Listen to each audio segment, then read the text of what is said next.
If you could do it all again by words, camera, or movie, what would you prefer? Oh, words, I think. Yeah, I love writing, And also, I was a good cameraman. Yeah, you took some good pictures. Oh, a lot of good pictures, yeah. I used to come home and occasionally give talks, and in the school here, the secondary school, they used to come. There was a regular meeting at one time every Wednesday, and I gave a couple of the talks, and there would be at least 500 or 600 people there, and they were very popular. And I have some very good slides, Same as John Clear. Same as John Clear, yeah. I knew John, at one time, but I haven't seen him for a long time. But I used his pictures in my book on outcrops. He provided most of the pictures for that. I don't know if you've seen the book, but it's called The English Outcrops, and there's a number of photographs in it, and they're all by John Clear. Did he charge you a lot of money? Not that I remember. I can't remember, but it wouldn't be a lot. He wasn't known in those days.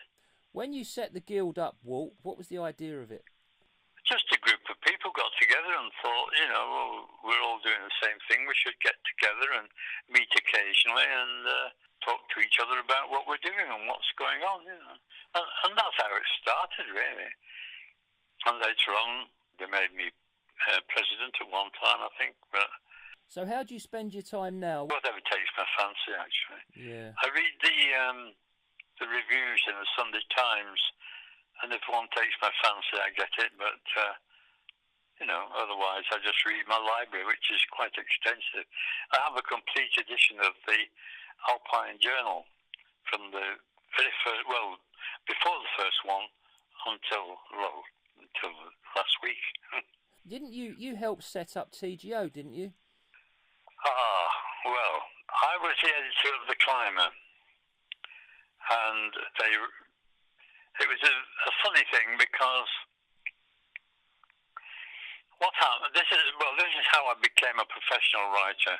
I was teaching, and the telephone rang one night, and I said yes, and a fellow with a Scottish voice said, "How would you like to take over The Climber magazine?" And I thought it was one of the lads pulling my leg, of course, as would have happened. I said, "Oh yeah, righto, I'll meet you in Manchester." So I said, "Righto," and we made a place to meet. And I went along, and lo and behold, I thought it was one of the lads, a couple of the lads who had been pulling my leg. It was two strangers. And I said, "Well, what's happened to the editor?" "Oh, he died. And they didn't know who to appoint as an editor." I said, "Well, I got the job and I took it from there." And that's how it came about, really. Yeah. Started the magazine. Well, didn't start it. Carried the magazine on. Sacked everybody who was writing for it. Why did you do that? Well, I sacked. There were three people. I won't say who they were. They were quite well known. Three people writing every month, and it was more or less. They just sent in something they'd written, just off the head, and it was a bit boring. And the magazine was going down, so I thought, well, we'll start again. So we started again, and I told them, I said, "If you want to write and send it to me, submit it normally," which they did, and some of them were successful. But it was all right at first, and then I said, "What does this magazine sell?" Oh, they said, "Well, it only sells 4,000 a month." And I said, "Jesus Christ, 4,000 a month? You can't. live off that. Well, they said it's a bit rough, but we keep it going. I said, oh, let me get my two. Meanwhile, I'd refused to join the company. They said, will you join the company? I said, no. I refused to join the company as a worker, and I found out later they put me on the board of directors. I was never a director in my life. So they said, oh, well, the magazine will stagger on.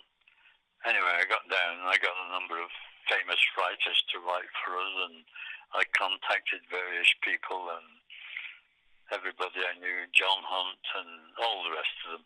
They all did bits for me, and 6 months later it had gone up to 18 and something thousand. Oh, that's incredible. Yeah, I thought so. Did it cost you a lot of money, though, to bring in the big names?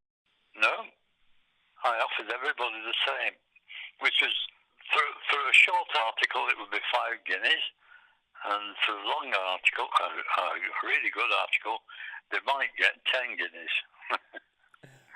So, anyway, in the end, of course, it was doing very well, and they said, oh, well, we need a magazine just for walkers. So I set up the Great Outdoors. Yeah. And I found a guy called Brown, who was a very good writer, and made him editor. Well, I didn't make him editor, but the company made him editor.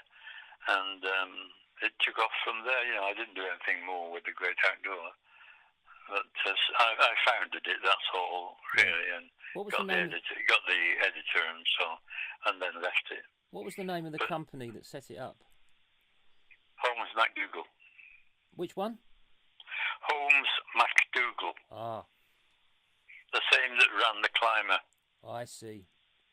And you stayed at the Climber for how many years?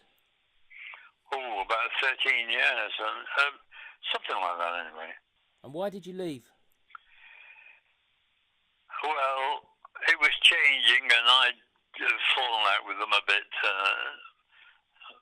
They had a new director general, and he and I didn't see eye to eye.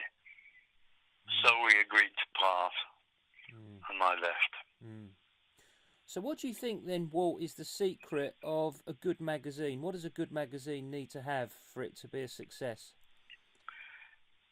It needs to have a very active editor who really knows his job, good printers and publishers, of course, who really know their job. And he needs to get some sort of idea in his mind and stick to it and, really hammer his subject. And then, if it's going to be a popular subject, he'll make it a success. If not, if he writes dully or gets poor invitations, to write and so on, very, very, very poor. But he won't do it. It's as good as that. In fact, that's the same about writing. If you're a writer, you've got to know what you're writing about.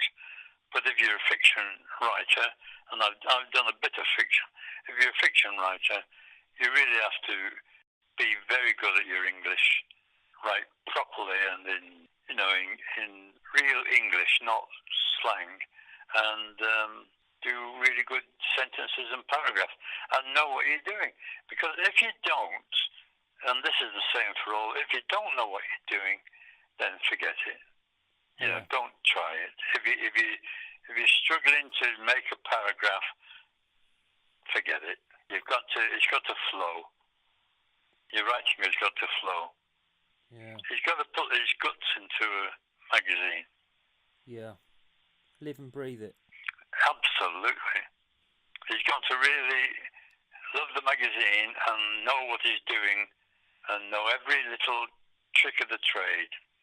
And if he doesn't, forget it.